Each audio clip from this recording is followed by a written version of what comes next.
Hello students, आज हम बात करेंगे 11th कॉमर्स के सब्जेक्ट अकाउंट्स की। और इसमें हम जो चैप्टर कर रहे हैं वो चैप्टर है फाइनेंशियल स्टेटमेंट विद एडजस्टमेंट। आज हम इसके जिस न्यूमेरिकल क्वेश्चन को सोल्व करेंगे वो क्वेश्चन होगा क्वेश्चन नंबर 10th का बी पार्ट। तो आज हम क्वेश्चन नंबर 10th के बी पार्ट के एडजस्टमेंट में आपको इसमें इस लेसन में समझाऊंगा। तो चलिए स्टार्ट करते हैं। क्वेश्चन नंबर 10th के बी पार्ट में सबसे पहले ये कहा गया कि क्लोजिंग स्टॉक 55,000 है। ओके, देखो पहले मैं सबसे पहले कुछ बेसिक चीज लिख देता हूं। जैसे कि यहां मैंने लिखा टू ओपनिंग स्टॉक। जाकर देखो क्वेश्चन में ओपनिंग स्टॉक कितना है, जाकर देखिएगा ओपनिंग स्टॉक कितना है। 60,000 ओपनिंग स्टॉक दिया गया है 60,000 रुपीज। उसके बाद हम यहाँ पर क्या लिखते हैं, परचेज। परचेज देखिए कितना दिया गया है। परचेज यदि आप फोकस करें तो इसमें दिया गया है 1,60,000। बिल्कुल, हमने अंदर लिख लिया 1,60,000। कोई प्रॉब्लम? इसमें से हम क्या माइनस करते हैं, देखिएगा कहीं पर इसमें परचेज रिटर्न दिया गया है क्या। यदि हम चेक करें तो मुझे तो लगता नहीं है कि परचेज रिटर्न इसमें है। सेल्स रिटर्न तो है लेकिन परचेज रिटर्न नहीं दे रखा। ओके, एक बार और फोकस कर लेते हैं कि कहीं हमें परचेज रिटर्न दिया गया है क्या। बिल्कुल हमें परचेज रिटर्न नहीं दिया गया, फिर भी हमने अंदर लिख लिया क्योंकि कुछ एडजस्टमेंट होंगे। उसके बाद हम यहाँ पर सेल्स लिख देते हैं। सेल्स कितनी दी गई है, 2,80,000। सेल्स दी गई है 2,80,000 में से माइनस कर दिया मैंने क्या, सेल्स रिटर्न। यदि मैं देखूं सेल्स रिटर्न मुझे दिया गया है 15,000, तो 280 में से 15 गए तो 2,65,000 मैंने बाहर लिख दिए। इतनी बात क्लियर हो गई। अब सबसे पहले एडजस्टमेंट पर आ जाइए। क्लोजिंग स्टॉक दिया गया है क्या, ठीक। एक काम और कर लीजिएगा, देख लेता हूं मैं, चलो बाद में देखेंगे उस चीज को। क्लोजिंग स्टॉक है, कहां पर आता है क्लोजिंग स्टॉक? यदि एक तो यहां पर आएगा बाय क्लोजिंग स्टॉक, बड़े आराम से बाय क्लोजिंग स्टॉक। तो इसमें यदि हम बस बाय क्लोजिंग स्टॉक देखिएगा, क्लोजिंग स्टॉक कितना दिया गया है 55,000। उसके बाद असेट्स में आएगा, मैं लिख देता हूं आज, ठीक है ना।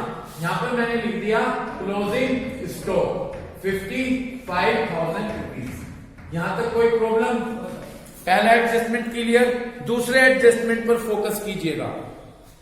दूसरा एडजस्टमेंट है स्टॉक जो कि 10,000 रुपीज का था, डेस्ट्रॉय बाय फायर। वो फायर से क्या हो गया, डेस्ट्रॉय हो गया 10 मार्च में।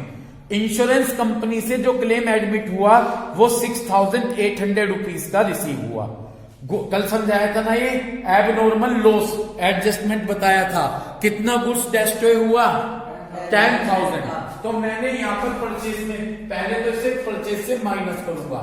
मैंने लिखा goods destroy by fire.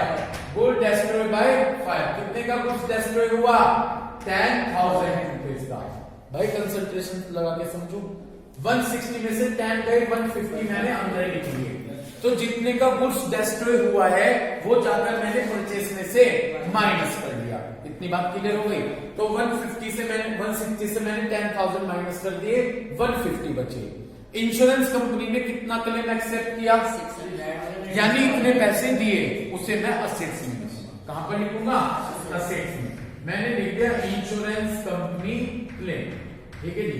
Insurance company claim कितने मिले इंश्योरेंस कंपनी से, 6,800 रुपीज। अब जो नहीं मिले वो हमारे लिए लॉस है और उसे हम P&L के डेबिट में लिखेंगे, ठीक है ना। 2 गुड्स लॉस बाय फायर, ठीक है ना जी। 2 गुड्स लॉस बाय फायर, ये हमने लिख दिया। 2 गुड्स लॉस बाय फायर। भाई 10,000 का गुड्स आग से जल के नष्ट हुआ था, 6,800 मिले, तो कितने नहीं मिले, ये हमारे लिए लॉस हुआ। ये हमारा एडजस्टमेंट है। तो जो गुड्स आग से जल के नष्ट हुआ उसे तो किस में से माइनस कर दिया, उसे तो हमने परचेस में से माइनस कर दिया, ठीक है। Minus goods destroyed by fire. जितने मिल गए उसे हमने असेट्स में लिख दिया, इंश्योरेंस कंपनी क्लेम। ओके, और जितना नहीं मिला वो हमारे लिए लॉस है, उसे हमने P&L के डेबिट में लिख दिया। Okay, next adjustment. Stationery 150 rupees की कंज्यूम बाय द प्रोप्राइटर। कल भी आया था ऐसा ट्रांजेक्शन। स्टेशनरी जितनी है उसमें से 150 प्रोप्राइटर ने यूज कर ली। प्रोप्राइटर का मतलब ओनर ने अपने पर्सनल यूज के लिए यूज की। तो ये हमारे लिए ड्रॉइंग्स है, ये हमारे लिए क्या है, ड्रॉइंग्स है। इतनी बात समझ में आ गई। ऊपर जाकर देखे स्टेशनरी 500 की लिखी है, पहले कॉलम का लास्ट मिल गया। स्टेशनरी P&L के डेबिट में आती है, तो मैंने यहाँ पर लिख दिया टू स्टेशनरी, कहां पर आती है, P&L के डेबिट में। टू स्टेशनरी 500 रुपीज माइनस मैंने किया ड्रॉइंग्स, ठीक है जी, जो ओनर ने पर्सनल यूज के लिए कितने की यूज की, 150, ये हमारे लिए ड्रॉइंग्स है। तो 500 से 150 गए, 350 रुपीज बच गए। इतनी बात समझ गए। अब ये हमारे लिए ड्रॉइंग्स है जो कि कहां पर आएगी, यहां पर। सबसे पहले कैपिटल बताओ मुझे, कैपिटल कितनी दी गई है, कैपिटल दी गई है। यदि मैं क्वेश्चन में जाकर फोकस करूं, मनोज कैपिटल, दूसरा कॉलम नीचे से चौथा पॉइंट, 3,50,000 मिल गई। तो हमें कैपिटल मिली है, कैपिटल दी गई 3,50,000 रुपीज की। साथ ही साथ एडजस्टमेंट में जाकर ये चेक करिए कि कहीं इंटरेस्ट ऑन कैपिटल है क्या। जो ये एडजस्टमेंट है, इन एडजस्टमेंट में जाकर चेक करो कि इंटरेस्ट ऑन कैपिटल है क्या। इंटरेस्ट ऑन कैपिटल नहीं है, ठीक है, छोड़ दीजिए, नहीं है तो। इसके बाद एक लाइन हमने छोड़ी नेट प्रॉफिट और नेट लॉस की। उसके बाद जो आ जाएगा वहां पर हम लेंगे माइनस ड्रॉइंग्स। क्या लेंगे, ड्रॉइंग्स। समझ में आ रही है बात आपके। सबसे पहले ऊपर जाकर देखो ट्रायल बैलेंस में कोई ड्रॉइंग्स, बिल्कुल सेकंड कॉलम का नीचे से थर्ड आइटम मनोज ड्रॉइंग दी गई है 12,000 रुपीज, ठीक है ना जी। तो हमने यहाँ पर लिख लिया ड्रॉइंग्स 12,000, कोई प्रॉब्लम, हमने यहाँ पर ड्रॉइंग्स लिख ली। और एक ड्रॉइंग्स ये रही, तो ये भी इसमें क्या कर लूं, प्लस कर लूं, बिल्कुल प्लस करके ये मैंने टोटल लिख दी यहाँ पर 12,150। कोई प्रॉब्लम है क्या, समझे प्रोसीजर। तो हमने भाई कैपिटल लिख ली, आईओसी चेक किया, नहीं है। उसके बाद हमने एक लाइन नेट प्रॉफिट या नेट लॉस की छोड़ दी, जो है उसमें से ड्रॉइंग्स। ऊपर ड्रॉइंग्स कितनी है, 12 और 150 यहां से। क्लियर, ठीक। अब चलिएगा और चीज देखते हैं। सेकंड एडजस्टमेंट हो गया, थर्ड एडजस्टमेंट पर फोकस कीजिए। Goods costing ₹1200 were given away as charity. आपने गुड्स 1200 रुपए की किसके तौर पर दे दी, चैरिटी के तौर पर दे दी। चैरिटी, मैंने कल भी एक बात बताई थी, यदि गुड्स दे रहे हैं, क्या दे रहे हैं, गुड्स, तो किसमें से माइनस करेंगे, परचेस में से। तो यहां पर माइनस कर दिया मैंने charity. Goods given away as, यहां पर स्पेस नहीं है, नहीं लिख देंगे, goods given away as charity. कितनी है भाई गुड्स, 1,200, ओके। जो ये बचेगा इसे बाहर लिख देते हैं 1,48,800। यहां तक कोई दिक्कत। दूसरी जगह चैरिटी P&L से रिलेटेड एक्सपेंसिव है, तो मैंने P&L के डेबिट में जाकर यहां पर लिख दिया टू चैरिटी। कितना है भाई चैरिटी, ये है 1,200। इतनी बात क्लियर हो गई, ठीक। यहां तक समझ गए क्या। Next, a new sign board costing 1,500 including in advertising. देखो ये न्यू साइन बोर्ड मैं पहले आपको बताऊंगा क्या होते हैं। जैसे बड़े बड़े शहरों में जाइएगा, एक दुकान के बाहर साइन बोर्ड लगे रहते हैं, कंपनी के बड़े बड़े वे होते हैं। तो ये हमारे लिए असेट्स होती हैं, ये हमारे लिए क्या होती हैं, फंड असेट्स होती हैं। अब थी तो वो असेट्स, न्यू साइन बोर्ड हमारे लिए क्या है, असेट्स है। लेकिन उन्होंने उसे एडवर्टाइजिंग मान लिया, खर्चा मान लिया। उन्होंने क्या मान लिया, थी तो ये हमारे लिए असेट्स, और इसे असेट्स ना मानकर एडवर्टाइज मान लिया गया। तो अब आप क्या कीजिएगा, एडवर्टाइज में से तो जाकर ये अमाउंट माइनस कर दीजिएगा और दूसरी जगह इसे आप असेट्स में शो कर दीजिएगा। समझ गए क्या भैया। एक मिनट, न्यू साइन बोर्ड किस में इंक्लूड किया था, लाइन पढ़ो। न्यू साइन बोर्ड इंक्लूड है एडवर्टाइजिंग में, एडवर्टाइज नहीं है, ये हमारे लिए असेट्स है। तो एडवर्टाइज में से तो जाकर माइनस कर दीजिए और असेट्स में जाकर शो कर दीजिए। इतनी बात क्लियर हो गई। अब देखिएगा मैं कैसे करूंगा, सुनिएगा। ऊपर जाकर ट्रायल बैलेंस में ये चेक कीजिए कि एडवर्टाइजिंग कितनी है। दूसरा कॉलम फोर्थ आइटम, एडवर्टाइजिंग 4,800।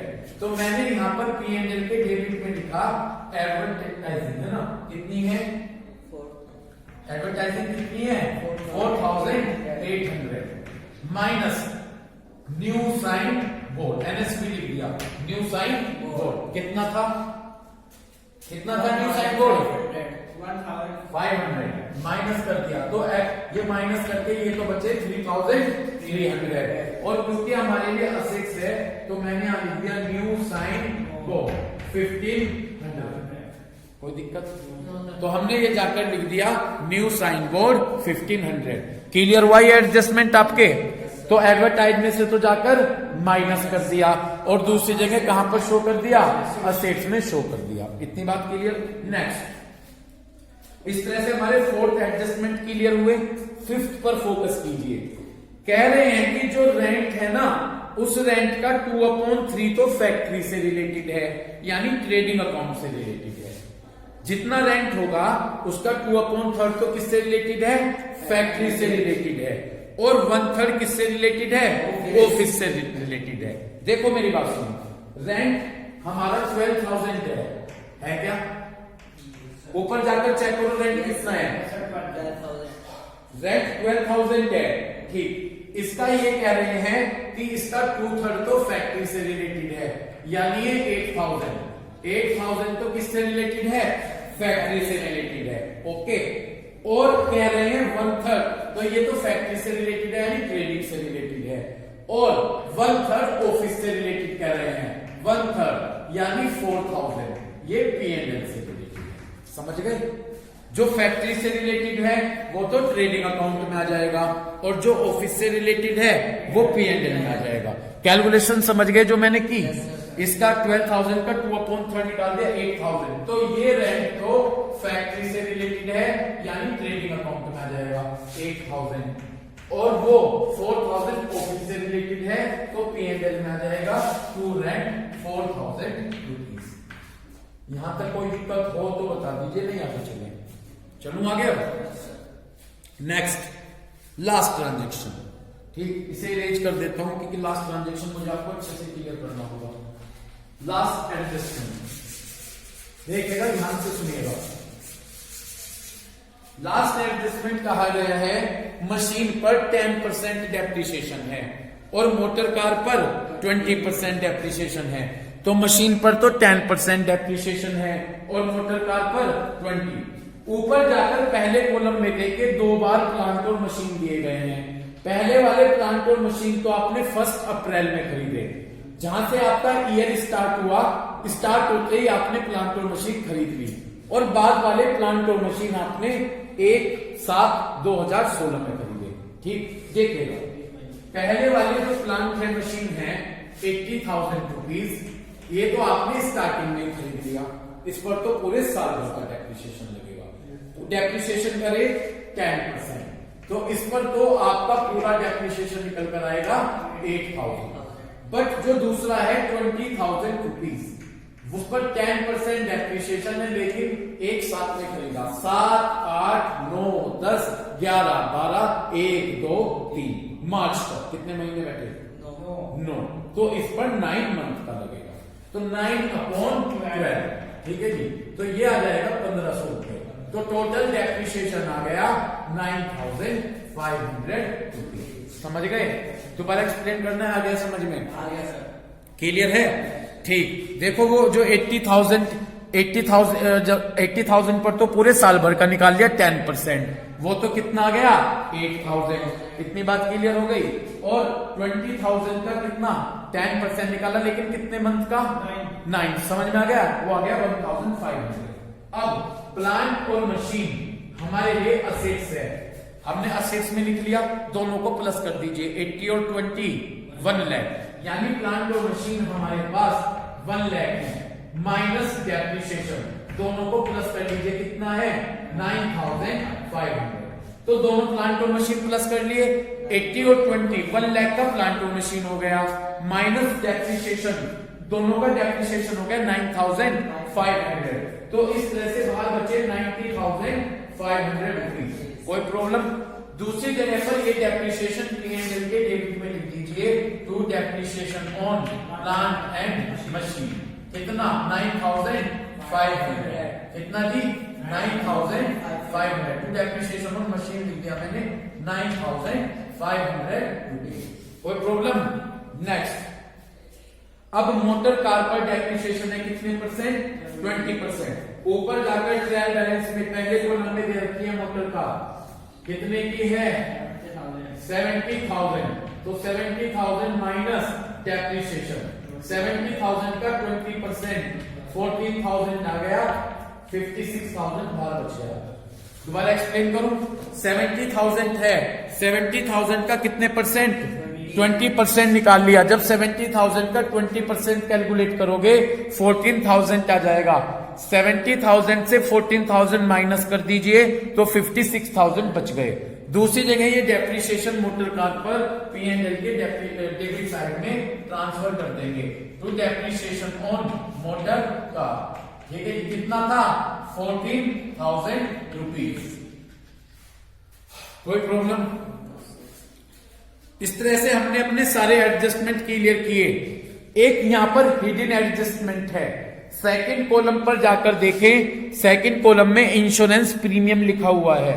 पहले एक इस चीज के लिए आपको एक बात समझनी होगी, जो आपका ईयर स्टार्ट हुआ था वो ईयर स्टार्ट हुआ है 1 अप्रैल 2016 से और एंड हुआ है 31 मार्च 2017 में।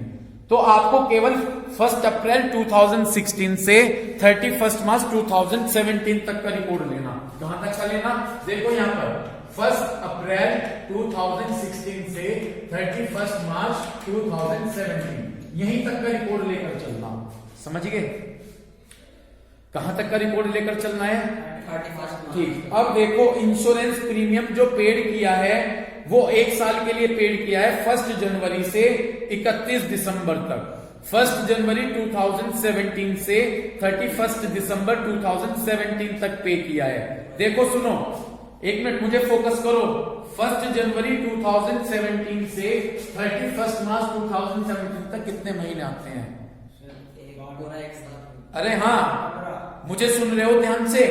मैंने कहा 1 जनवरी 2017 से 31 मार्च 2017 तक कितने महीने आते हैं?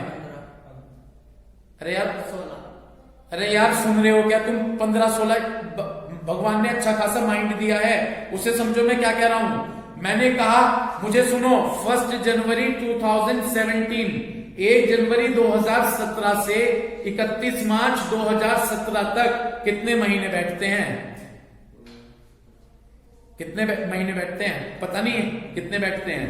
1 जनवरी 2017 से 31 मार्च 2017 तक कितने महीने हैं?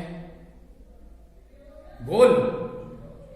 1 जनवरी 2017, 1 फरवरी 2017 और 31 मार्च 2017 कितने महीने बैठते हैं? 3। वाह भाई वाह, भगवान ने बहुत अच्छी अकल दे रखी। ठीक है, 3 महीने बनते हैं। बन गए 3 महीने। वो जो देखो, साल तो कहां खत्म होता है? 31 मार्च 2017। उसने इंश्योरेंस करवाया 1 जनवरी 2017 में। तो मुझे केवल इस साल में 1 जनवरी 2017 से 31 मार्च 2017 तक का टाइम, 3 महीने का, यानी इस साल में 3 महीने का है। उसने कराया पूरे 12 महीने का, तो 9 महीने का वो एडवांस पे कर रहा है। 3 महीने का तो वो इस साल का पे कर रहा है इंश्योरेंस प्रीमियम। और ना देखो, इधर देखो, वो कर रहा है 1 जनवरी 2017 से 31 दिसंबर 2017।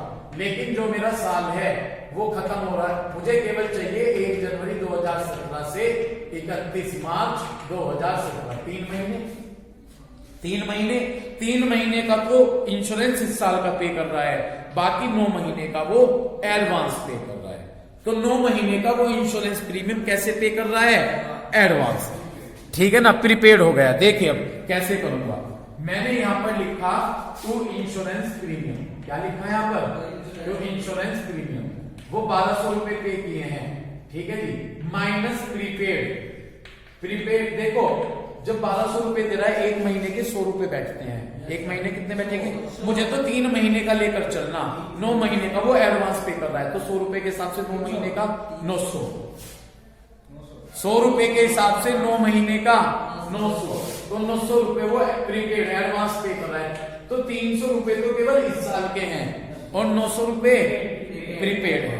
प्रीपेड दूसरी जगह पर हमारे लिए असेट्स है, तो मैंने असेट्स पे जाकर लिख दिया यहाँ पर प्रीपेड इंश्योरेंस प्रीमियम कितने 900 क्लियर है।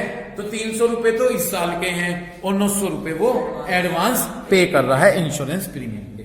इतनी बात क्लियर हो गई। मोस्टली सारे एडजस्टमेंट हो गए। अब एक बार जल्दी से कुछ जितना टाइम बचता है मैं एडजस्ट लिख देता हूं। देखिए सबसे पहले प्लांट और मशीन हो गया। डेटर्स नहीं हुए, डेटर्स कहां पर आते हैं असेट्स, तो मैंने असेट्स में यहाँ पर डेटर्स लिख दिए। कितने हैं डेटर्स, ये है जी 1,20,000। नेक्स्ट क्रेडिटर्स हमारे लिए क्या है लायबिलिटीज, तो लायबिलिटीज में जाकर मैंने क्रेडिटर्स लिख दिए कितने 32,000।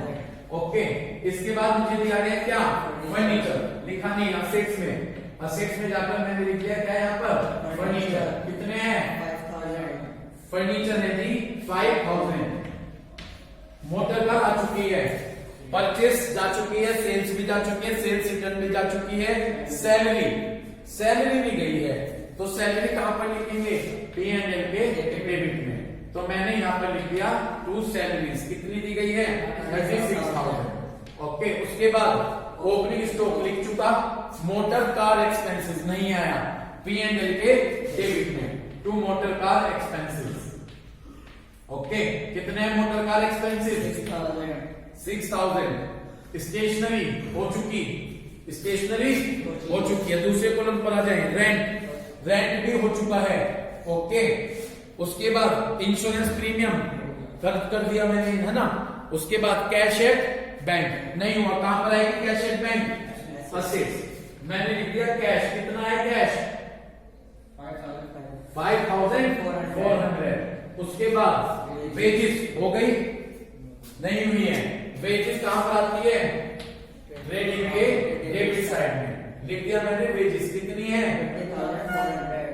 बिल्कुल 20,400। उसके बाद एडवर्टाइजिंग हो गया, कैरिज इनवार्ड नहीं हुआ है, कैरिज इनवार्ड कहां पर आएगा ट्रेडिंग के डेबिट में 2 कैरिज इनवार्ड कितना दिया गया है 10,200। कैरिज आउटवार्ड कहां पर आता है P&L के, तो कैरिज इनवार्ड तो हमारा डायरेक्ट एक्सपेंसेस है, हमने कहां पर लिख दिया ट्रेडिंग के डेबिट में, और कैरिज इनवार्ड हमारा P&L, तो हमने यहां पर लिख दिया 2 कैरिज आउटवार्ड।